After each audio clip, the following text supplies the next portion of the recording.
Hi Anushree, how are you doing? I'm good. How are you? I'm good, and congrats for your ISB Admit. Of course, it's come at a time when you may not be in the best position to join on campus, and I understand you've got it deferred. So, but at least a good admit to have in hand, and probably things improving next year, you'll be able to join soon. Yes, definitely. Thank you, and thanks for all your help with the application. It was really helpful. Completely our pleasure. So, and interestingly, you would be among the youngest candidate to have got an admit to ISB. So why don't you tell us more about your profile and your motivation to apply to an MBA in the first place, given that the class average at ISB is over 4 years, whereas you just had about two. Sure. So I work as a financial analyst at this financial services firm called Vista. Now I'm a senior analyst there, but I've been working there for around 2 years, nearly 2+ years. And I work with private equity clients from across the globe. We serve them in whatever kind of services they need, be it modeling or valuation analysis or any kind of market research they want to do. So, given the exposure I kind of had with working with different clients from different countries, different parts of the globe, I think I was lucky in having some kind of clarity about what I want to do in future. And I think the main motivation to apply already at ISB, given that I have lesser years of experience, was I think to pivot my efforts and fast track myself towards my goal. That was the major motivation to apply. So yeah. Interesting. And so you Yeah. mentioned that you had 2 years of experience and core finance experience. So that gave you some clarity. And it's interesting because you also had about 700 on the GMAT. So 2 years of experience, 700, not a typical profile that gets into ISB. Right. And you must have done a great job at your application.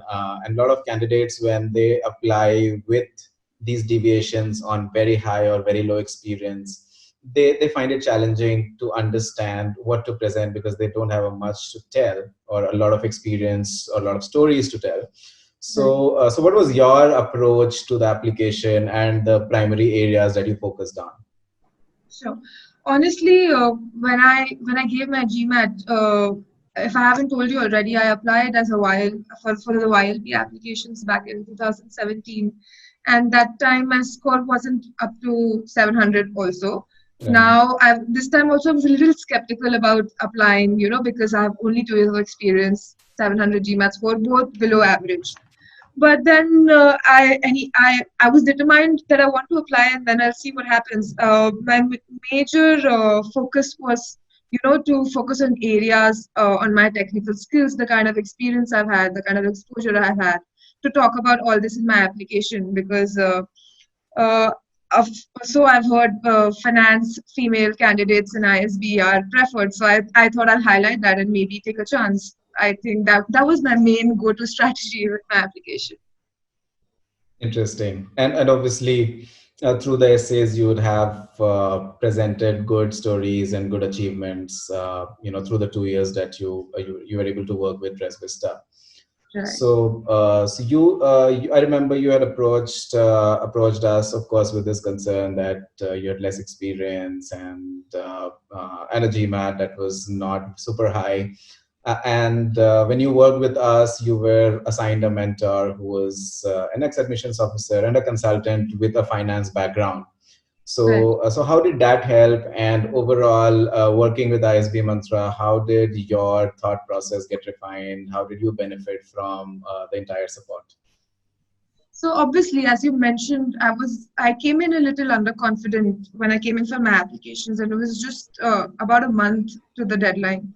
Uh, I was a little haywire in what I want to present in my application before I approached ISB Mantra, but as the mentor I was assigned and speaking with the consultants, I realized I could do a better job at at in the lines and what I'm thinking about presenting in my application. I think one great advice I got from the consultant was, don't be conservative. Don't undersell yourself. You're really underselling yourself because you're already underconfident. I realized, yeah, I mean, everyone else like really hypes up about what they do, and of course, talking to them, I realized I have done some good work. I'm just not really appreciating it and underselling myself on that point.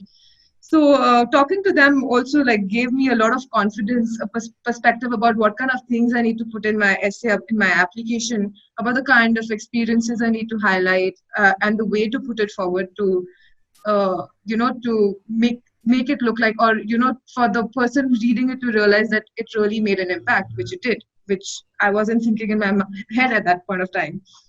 Yeah, so I think majorly working with ISB Mantra gave me a confidence and structure about how to go about my essays, about the kind of work I've done, how to highlight that.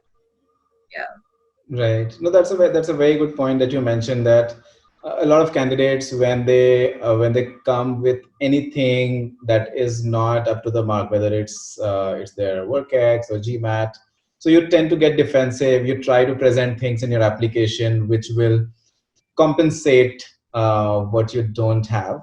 Whereas what you're saying is, instead of getting into that mindset, look at what you have and focus on your strengths and focus on right. presenting. I mean, be more aggressive than defensive in your application, to put it in other words. Yeah, it like totally works. Interesting. And with your low experience, it'll be interesting to learn how was your interview experience, because when you have 5 6 years of experience, that 30-minute conversation, you have a lot of things to say. Right. But then how was your interview with ISB, and what kind of questions did the interview panel focus on? Sure. So, most of the B school interviews in India, I think I've heard they're all very stressful and they take stress interviews. ISB interview with ISB was more like a conversation. It was very fluid. It just flowed, and I didn't even realize that it's an interview. Majority of the conversation revolved around my work profile, about the kind of projects I did, and you know. When I did mock interviews with ISB Mantra, one thing that really helped me with the interviews was how to be able to steer the interview in my favor, how to take control of a conversation, which I could, and really highlight my experience and the kind of projects I worked on. So majority of the questions revolved around the projects I've done. Some little bit of technical questions. I was also asked a few basic industry case questions, which again was really like a conversation back and forth about what they were saying, what I was saying, and a little bit about my future goals, about how I'm going to align them with what I'm doing now, and why that. That's it. Interesting. So what you're saying, it was pretty conversational, focused around what you have done, what you want to do, and kind of relating to what you might have written or presented through your application. Right. Yeah. Right. Nothing other than what was in my application or what I said. Right. And of course, the conversations you have had in the process of preparing for the interview. I remember you got to work with or interview with different people in the team, in the ISB Mantra team, an alum, a consultant, an ex-admissions officer. So that does give you good breadth in terms of testing your own answers and understanding how you could be tested out there. But uh, but are you able to kind of identify probably one approach or thought that you thought that, okay, going through these sessions, before these sessions I was thinking something, and now my approach has changed, and probably I need to look at it in this way? Yeah, sure. I just mentioned this to you. I think before when with my first mock interview at ISB Mantra, uh, I let the consultant drive the conversation, and it went out of my hand to questions I couldn't answer. And then in the feedback session, he told me that, listen, you have to take control of the conversation, and he showed me ways about how I could do it with my answers, how I could lead the panel to ask me questions which I want them to ask. So this one thing really, I think, really helped me crack the interview. and to direct the conversation to, to a fruitful ending, which got me the admit. Interesting. And so yes, and it's interesting that you mentioned that, because you always read about how you need to, or you need to learn how to drive the interview, which is not an easy task, and interviewers are experienced as well. So you are not really driving the interview, but often all you're doing is being aware of what do you want to talk about, because Right. it's a conversation, like you said. They are happy to hear, or talk about things that you bring to the table, and unless you are aware what is it that you really want to present, you just lose control of the conversation. Yeah, that's true. Right. And you have been lucky. You have been among, I mean, we have a lot of candidates who have ISB alumni in their current organizations when they work, when they apply to ISB, whether they are applying from companies like ZS or Flipkart. These companies have a lot of ISB alumni out there. And you were lucky to have Word or have an ISB alum in your team. And you did mention that you benefited from these conversations. So what would you say to future applicants in terms of how they should reach out to or be connected with ISB alumni before they apply, and how does one benefit from these conversations? Sure, I think if anyone or any future applicant has an opportunity to, connect or to even have one conversation with an ISB alum, I think it's really important that you grab that opportunity and, make use of it, because in these conversations, at least I realized what ISB life is like, what ISB experience is like, what an ISB alum will bring to a table. And honestly, this is one of the reasons that, motivated me to apply in at ISB. And I think ISB was the only school I applied to this year. I didn't apply to any other school because I majority of the confidence in ISB came in because I spoke a lot to. I Right. have like 2, 3 alums in the firm that I'm working in, and I took the opportunity to speak with all of them about their experience and about their time there, which really benefited me. So I think if anyone has the opportunity, they should go ahead and take it. Right. So what I hear is, one, you gained the confidence that you can make it to ISB, which is a very good thing, a very important thing to begin with, Right. because no matter what your profile, you always have that doubt. Am I good enough to apply, or should I apply this year or next year or whatever? But to be able to come with that confidence that I think I can make it, and I think I have a good profile, is the first thing you, or first way you benefited from these conversations. And then what you also mentioned is the comfort that you developed with the ISB curriculum and life at ISB and related things, which again gives you the confidence when you walk into that interview room, knowing that, hey, I'm very comfortable with the school and what I'm getting into. So anything about, of course, about my profile, I have done things, but then about the school itself, I have talked to alumni, and I know what I'm getting into, and I'm happy to be able to communicate that through my conversations. Yes. Right. Great. And now that you have your admission deferred to the next year, so you have some time to join. It is interesting. I mean, there are a lot of people who have had to defer this year, but it is important that you use this time well.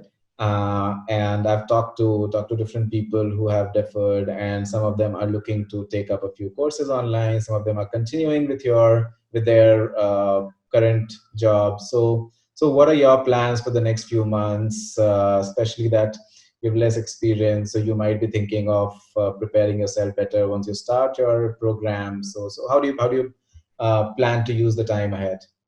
Right. So first, what I've joined back where I was working. So currently, I'm working from home with Trust Vista itself.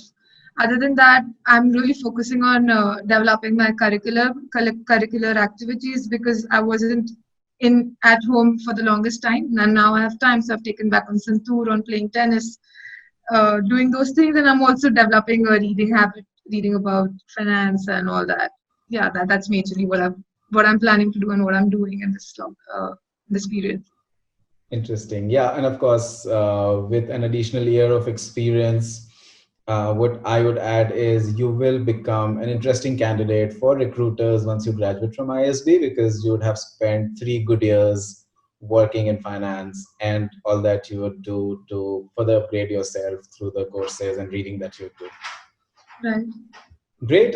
So this was very insightful. I'm sure people watching this video will benefit, especially if they have less experience on how to approach this entire process.